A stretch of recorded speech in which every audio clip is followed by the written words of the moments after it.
প্রয়োজন সবারই পূর্ণ হয়, কিন্তু আশা এমন একটা জিনিস যেটা রাজারও পূরণ হয় না। আসসালামু আলাইকুম, আশা করি সবাই ভালো আছেন। গত পর্বে কিন্তু দেখতে পাচ্ছেন আমরা একজন সাধকের কাছে যাই, সেই সাধককে কিন্তু আমাদের সামনে নিয়ে আসি। উনি আছে এই জায়গায়, উনি কিন্তু প্রকাশ্যে এখনো আসেনি। কেন আসেনি সেই প্রসঙ্গে কথা হবে, এবং সাধক লাল বাহাদুরের সঙ্গে গুরুত্বপূর্ণ কিছু কথা হবে। শেষ পর্যন্ত অবশ্যই থাকবেন। কিন্তু একটি কথা কিন্তু সর্বপ্রথম বলে গেলাম, প্রয়োজন আসলে সবারই পূর্ণ হয়, কিন্তু আশা কিন্তু আসলে সবার পূর্ণ হয় না। তাই এমন কোনো আশা করবেন না যেটা আসলে পূর্ণ করা যায় না। আলামিন, প্রস্তুত আছো? হ্যাঁ ভাই, আমি প্রস্তুত আছি। জি।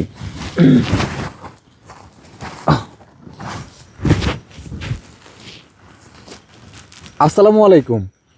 ওয়ালাইকুম আসসালাম রহমতুল্লাহি ওয়া বারাকাতুহু। রোজন, কেমন আছেন আপনি? আলহামদুলিল্লাহ, আমি ভালো আছি। বাবজি, আপনি কেমন আছেন? জি আলহামদুলিল্লাহ ভালো আছি। আসলে আমার মনের মধ্যে একটা প্রশ্ন আসছে, আপনি আমাকে এই পরিবেশ তৈরি করে কেন আসলেন? আপনি প্রকাশ্যে আসতে কি কোনো সমস্যা? আপনাকে সবাই দেখলে বিষয়টা আমার ভালো লাগতো। আসলে বাবজি, আপনি যে সময় আমাকে আপনার হাত ধরে নিয়ে আসছেন, জি। আর আমি যে আপনার সঙ্গে আসতে পারছি, এজন্য আমি নিজেকে ধন্য মনে করি যে আমি আপনার সঙ্গে মানুষের কাজে উপকৃত থাকতে পারবো। সেজন্যই আজকে আমি এইভাবে আপনাকে আসন সাজাতে বলছি। না, সেটা আপনি আমার সঙ্গে থাকেন, আমার সঙ্গে কাজ করেন, বা সেটা আপনার মর্জি, আপনার ইচ্ছা। আমিও যে আপনাকে পাইছি এটাও কিন্তু একটা ধন্য। আসলে মানুষের পেটের ক্ষুধা কিন্তু খাদ্য দিয়ে নিবারণ করা যায়, কিন্তু আত্মার খোরাক কিন্তু খাদ্য দিয়ে যায় না। আপনি কিন্তু আমার জন্য এক ধরনের আত্মার খোরাক হয়ে গেছিলেন, কারণ বারবার কিন্তু আমি ইঙ্গিত পাচ্ছিলাম আপনার কাছে যাওয়ার জন্য। আপনাকে পাওয়ার পরে কিন্তু সেই ক্ষুধা আমার নিবারণ হচ্ছে। তো আপনি আরাম করতে পারেন, আপনি আপনার ধ্যান করতে পারেন, আপনি যদি মনে করেন যে আপনি একটা কাজের সমাধান করবেন সেটাও করতে পারেন। কিন্তু প্রশ্ন হলো, আপনি প্রকাশ্যে আসতে চাচ্ছেন না কেন? সবার সামনে কেন আসতে চাচ্ছেন না? বাবজি, আমি প্রকাশ্যে আসতে চাচ্ছি না এই কারণেই যে আমি এমন একটি সময় যাতে প্রকাশ্যে আসতে পারি, যে শুধু কথায় বিশ্বাসী না, আমি যেন মানুষের কল্যাণে ভালো কোনো কাজ নিয়ে সফলতা হয়ে আসতে পারি, সেই অপেক্ষাতেই আমি আছি। আলহামদুলিল্লাহ, আপনার কথায় আমি সন্তুষ্ট হইলাম, এবং আপনাকে আগেই সবার সামনে নিয়ে আসবো না, আপনার ইচ্ছা পূর্ণ করেই আপনি সফল হয়েই সামনে আসেন। জি আমি সেই বাবজি। দোয়া করি আপনার জন্য, আপনিও আমার জন্য দোয়া করবেন। তো আমি আসলে আপনার মূল্যবান সময় হয়তো নষ্ট করতেছি। আসলে আপনি যেমন একজন মানব সাধক, আমার কাছে কিন্তু একজন জিন সাধক আছে। তো ওনাদেরকে আমি বড় একটা বিপদের মধ্য দিয়ে আমার কাছে নিয়ে আসছি। ওনাদের সাথে কিছু গুরুত্বপূর্ণ একটু আলোচনা করব, যদি আপনি কিছু মনে না করেন। বাবজি, আমি কোনো কিছুই মনে করব না, আপনি আপনার কাজ চালিয়ে যান। জি আলহামদুলিল্লাহ।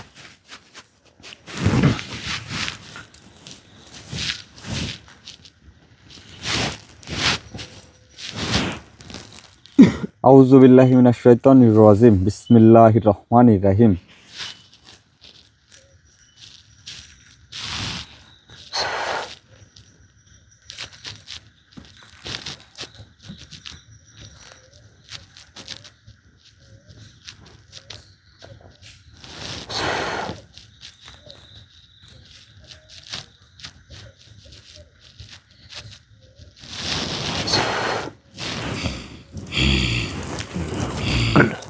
আসসালামু আলাইকুম। ওয়ালাইকুম আসসালাম ওয়া রাহমাতুল্লাহি ওয়া বারাকাতুহু। আসসালামু আলাইকুম। ওয়ালাইকুম আসসালাম। কেমন আছেন আপনি? আলহামদুলিল্লাহ, আমি ভালো আছি। ভাইজান, আপনি কেমন আছেন? জি আল্লাহর রহমতে ভালো আছি।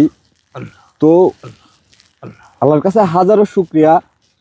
আল্লাহ এখন কাকে কখন কি দিয়ে যে পরিপূর্ণ করবেন একমাত্র তিনিই কিন্তু ভালো জানেন। একটা সময় মনে করেন যে খুবই ছোট পরিবেশে চলাফেরা করছি, কাজ করছি, আল্লাহর রহমতে আপনাদের সাথে আরো কিছু, আপনি একটা সাধক, মানব সাধক, আরো অসংখ্য কিছু আল্লাহর রহমতে পেয়ে গেছি, এটা তো জানেন। আর সবচাইতে বড় কথা, আপনারও যিনি গুরুজি, সেও কিন্তু আপনাদের সাথে বন্দী ছিল। তিনি আমার সঙ্গে থাকা, আপনি আমার সঙ্গে থাকা মানে আর কিন্তু কোনো কিছুর প্রয়োজন নেই আমি মনে করি। কিন্তু একটা কথা আমি দীর্ঘ সময় ধরে ভাবতেছি। আমি বলি ভাইজান, জি জি, আপনি কি বলতে চাচ্ছেন? বলেন বলেন। আমি সাধক লাল বাহাদুর যদি বেঁচে থাকি তাহলে ওদেরকে সাজা ভোগ করতেই হবে, কারণ যারা আমাদেরকে বন্দি করে রাখছিল ওই গুহার মধ্যে আমাদের উপরে অনেক টর্চার করছে। আমরা কিছু করতে পারিনি, এখন আমরা বন্দি ছিলাম, কিন্তু এখন আমরা মুক্ত হয়েছি। আর যদি আমরা বেঁচে থাকি ইনশাল্লাহ ওদেরকে এর ফল ভোগ করতেই হবে, কারণ আমাদের জন্য আপনি আপনার জীবন বিপন্ন করে আমাদেরকে বাঁচিয়েছেন সেখান থেকে। আসলে দেখেন, আপনারা 108 জন সাধক সেখানে ছিলেন। সেখানে কিন্তু তার চাওয়া যদি শুধু আমি একা হই তাহলে 108টা জীবন যদি বেঁচে যায়, তাহলে কিন্তু এটা কিন্তু একদম তুচ্ছ ব্যাপার। আমি মনে করি যে 108টা জীবন একদিকে আর একটা জীবন একদিকে কখনোই সমান হবে না। আর তাদের প্রতিশোধ আমি চাই না। তাদেরকে হ্যাঁ, সাজা শাস্তি অন্যায় করলে অবশ্যই ভোগ করতে হবে, কিন্তু শুধুমাত্র আমার ওদেরকে এই জন্যই প্রয়োজন। আজকে আপনাদেরকে বন্দি করে রাখছিল কিছু শক্তিশালী কিছু জিনিসের লোভে। তো ভবিষ্যতে যে এর চাইতেও মূল্যবান জিনিস নাই পৃথিবীতে তা কিন্তু নয়, এর চাইতে মূল্যবান শক্তিধর কোনো কিছু নাই তাও কিন্তু না। সেইগুলাতেও তো তারা এই ফাঁদ তৈরি করতে পারে। সেই ফাঁদ কিন্তু আমাকে বন্ধ করতে হবে, কারণ আমি জানি যে সেই পথে কিভাবে যেতে হবে। কারণ আমাকে যে দিক দিয়ে নিয়ে গেছে, যেভাবে নিয়ে গেছে, আমি কিন্তু পথটা কিন্তু ভুলে যাইনি। আমি মার খেয়েছি, নির্যাতিত হয়েছি, তাতে আমার আফসোস নেই, দুঃখ নাই। আমার কিন্তু পরিকল্পনা এটাই ছিল যে তাদেরকে বন্দি করার রাস্তা কিন্তু আমাকে বের করতে হবে। শুধু এখন আপনাদের নির্দেশের অপেক্ষা। সাহাবী হুজুর উনি একটা গুরুত্বপূর্ণ এক মায়ের কাজে কিন্তু ব্যস্ত, এটা কিন্তু জানেন। এরা যে আবার কত খারাপ সে প্রসঙ্গ নিয়ে আজকের প্রোগ্রামে আলোচনা করতে চাচ্ছি না। ওদেরকে শেষ করারও একটা উপায় কিন্তু পেয়ে গেছি। এখন ভাইজান, যেহেতু আপনি আমাকে ভাই বলে ডাকছেন, এখন যা করব সাহাবী হুজুর, উনাকে আমি এই কাজে আমি উনাকে যুক্ত করতে চাচ্ছি না। উনার এখন বিশ্রামের প্রয়োজন। ভাইজান, আপনি কোনো চিন্তা করবেন না, আমাদের হুজুরকে ডাকার কোনো দরকার নেই। না, উনার থেকে অনুমতিটা তো অবশ্যই নিতে হবে। অবশ্যই ভাইজান, আপনি অনুমতি নেবেন, নিয়েই কাজ করবেন। কিন্তু ভাইজান, ওদেরকে আপনার আসনে হাজির করার আগে আপনার হাতে যে কাজগুলো আছে সেই কাজগুলো আপনাকে স্বল্প সময়ের মধ্যে সেরে ফেলতে হবে, কারণ আপনার হাতে কাজ থাকাকালীন যদি আপনি তাদেরকে আপনার আসনে ডাকেন, তাহলে এক কথায় বলতে গেলে ভাইজান, ওদেরকে আপনার আসনে ডেকে আনার পর নতুন করে ওদের সাথে আপনার যুদ্ধ শুরু করতে হবে। এই জন্য স্বল্প সময়ের মধ্যে ভাইজান আপনি আপনার হাতে থাকা কাজগুলো সেরে ফেলেন। ইনশাআল্লাহ খুব স্বল্প সময়ে সেই কাজগুলো শেষ হয়ে যাবে, কিন্তু আপনি সেই পথে আগান এবং কতদিন সময় লাগবে, কতক্ষণ সময় লাগবে সেটা আমি জানি না। তবে যত দ্রুত সম্ভব আমি তাদেরকে আমার আসনে চাই, এবং এর জন্য আমাকে কি কি করতে হবে সেটা বলেন। শুধু আপনি না ভাইজান, আমিও চাই তারা বন্দী হোক, কারণ তারা কোনো জীবনে ভালো হবে না, কারণ আজকে তারা আমাদের কাছে কিছু শক্তিশালী জিনিস ছিল বিধায় আমাদেরকে বন্দী করে রাখছে। আপনার এই কথাও সঠিক যে পৃথিবীতে অনেক মূল্যবান জিনিস আছে, তারাও কিন্তু ওই মূল্যবান জিনিসের জন্য তাদেরকে ফাঁদে ফেলতে পারে। এই জন্য আমাদের সাথে যে ঘটনাগুলো ঘটছে, আমরা চাই না অন্য কারোর সাথে এই ঘটনাগুলো ঘটুক। কিন্তু ভাইজান, তাদেরকে আসনে হাজির করার আগে মহা একটি আসনের প্রয়োজন হবে। সেই মহা আসনে যা কিছু লাগুক সমস্ত কিছু ব্যবস্থা ইনশাল্লাহ আমি করব, এবং আরো সবচাইতে বড় কথা হলো বলেন। আমার সেই কাজের সঙ্গে যুক্ত বেশ কয়েকজনের যে সমস্যাগুলি ছিল আল্লাহর রহমতে সেগুলি কিন্তু সাহাবীজন নিজে কিন্তু সমাধান করতেছে বা কিছু কাজ সমাধান হয়ে গেছে, যার কারণে হয়তো আমার ভালোবাসার অনেক মানুষ আছে। লাইভে কিন্তু আমরা এলোমেলো আসছি বিধায় যে আমরা কাজ ছেড়ে দিছি, ভয় পেয়ে গেছি, হারিয়ে গেছি, এমন কিছু না। প্রয়োজন কোনটা আমি দেখতে পাচ্ছি যে একটা মানুষ এই যন্ত্রণার দ্বারা মৃত্যু মুখে পতিত, তাহলে সেই যন্ত্র নিবারণের উপায় আমার কাছে আছে। আমি সেইটা মনোযোগ দেব না আমি প্রোগ্রামে আসবো সবাইকে নিয়ে? এই প্রশ্ন কিন্তু অনেকেই করছেন, কিন্তু আমার কাছে যেটা সঠিক মনে হয়েছে, হতে পারে আপনাদের কাছেও ভুল, আমার মনে হয়েছে যে এই ব্যক্তিটার যন্ত্রণা দূরীকরণটাই মুখ্য হওয়া উচিত। তো ইতিমধ্যে কিন্তু বেশ কিছু কাজ কিন্তু আমি আগাইছি জানেন। এর মধ্যে থেকে 7 ঋষি যে ছিল তাদের সঙ্গে কিন্তু কিছু কথা বা জরুরত যেটা ছিল বা ওনাদের যে একটা পালিত কন্যার একটা বিষয় ছিল, ওনার সাথে সাক্ষাৎ, এত ব্যস্ততা এত কাজের মধ্যেও কিন্তু আমি সেইগুলো আল্লাহর রহমতে শেষ করছি।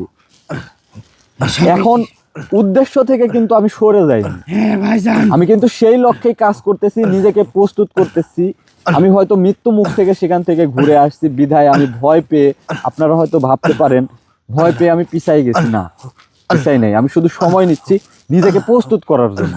ভাইজান আমরা এটা জানি আপনি ভয় পাওয়ার মানুষ না, কারণ আপনি আপনার জীবনের মায়া ত্যাগ করে আপনি আমাদেরকে বাঁচিয়েছেন। তাহলে আমরা কি করে ভাববো যে আপনি ভয় পেয়েছেন? এটা কোনোদিনও সম্ভব না। তো ভাইজান আপনি আপনার হাতে যে কাজগুলো আছে খুবই স্বল্প সময়ের মধ্যে আপনি সেই কাজগুলো শেষ করে ফেলেন, আর মহা একটি আসনে যে সকল বস্তুর প্রয়োজন হবে আমি আপনাকে বলে যাব ভাইজান। আপনি আপনার হাতের কাজ শেষ করার পরে আপনি মহা আসন সাজিয়ে তারপরে আপনি আমাদেরকে বলবেন, আমরা স্বয়ং ওই শয়তানদেরকে আপনার আসনে হাজির করব। তারপরে আপনি যেটা ভালো মনে করবেন, আপনি যদি মনে করেন ওদেরকে সারা জীবনের মনে বন্দি করে রাখবেন বা আপনি তাদেরকে জ্বালিয়ে ভস্ম করে দেবেন, আপনি যেটা মন চায় আপনি সেটাই করতে পারবেন, কারণ ওদের মতন শয়তানদের এই দুনিয়াতে এই পৃথিবীতে বেঁচে থাকার কোনো অধিকার নেই। ভাইজান এই সিদ্ধান্তটা আসলে নেব তাদের আচরণের উপরে নির্ভর করে। তারা আসলে আপনাদের মধ্যে কিন্তু অনেক শয়তান আছে যারা কিন্তু পরিবর্তন হয়েছে এবং ভালো হয়ে গেছে। সুযোগ কিন্তু সবাইকে, সে যত বড় খারাপ হোক, একটা দুইটা করে সুযোগ কিন্তু তাদের দেওয়া উচিত। তারপরে সুযোগের যদি অপব্যবহার করে আমি মনে করি তার বেঁচে থাকার কোনো আর এখতিয়ার সে রাখে না, যে অন্যকে মেরে ফেলতে চায়। আমি সেটাই বলতেছি ভাইজান, আপনি যদি মনে করেন ওদেরকে একটা বার আপনি সুযোগ দিবেন তাহলে আপনি সুযোগ দিয়ে দেখবেন, আমার মনে হয় না যারা ইবলিস শয়তানের অনুসারী তারা জীবনে কোনোদিনও ভালো হতে পারে না। তবে ইতিমধ্যে কিন্তু ভাইজান আপনি জানেন আমি বেশ কিছু পরীক্ষারও সম্মুখীন আপনাদের দ্বারা হয়ে গেছি। আমি আপনাদের কেন উদ্ধার করলাম? সেই কি সাহাবী আংটির লোভে না? ওই যে 7 ঋষি কিন্তু বলছিল যে আমার কন্যার কাছে কি 3টা গুপ্ত ধনের বিষয় আছে। আমি কিন্তু কোনো মানবের সাথে তার বিয়ের কথা বলিনি বা বোন বানিয়ে দিতে চাইনি, সেখানে কিন্তু আমি নিজেও কোনো মনের মধ্যে লোভ আনিনি, আমি কিন্তু তাকে বোন হিসাবে করছি। তো কথাটা এই জন্যই বললাম, আমার কিন্তু সেই সমস্ত জিনিসের প্রতি কোনো লোভ বা আকাঙ্ক্ষা নেই। আমার শুধু একটাই ইচ্ছা ছিল যে আপনাদেরকে বাঁচাতে হবে। আপনার মা যেভাবে কান্না করছিল সেই কান্নায় কিন্তু আমি পাথর হয়ে গেছিলাম, যে একটা সন্তানের জন্য মা কিভাবে কান্না করে।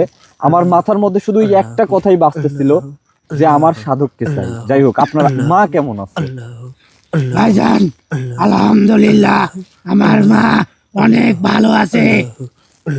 জি সে ভাইজান সব সময় আপনার কথা বলে, আপনার জন্য দোয়া করে।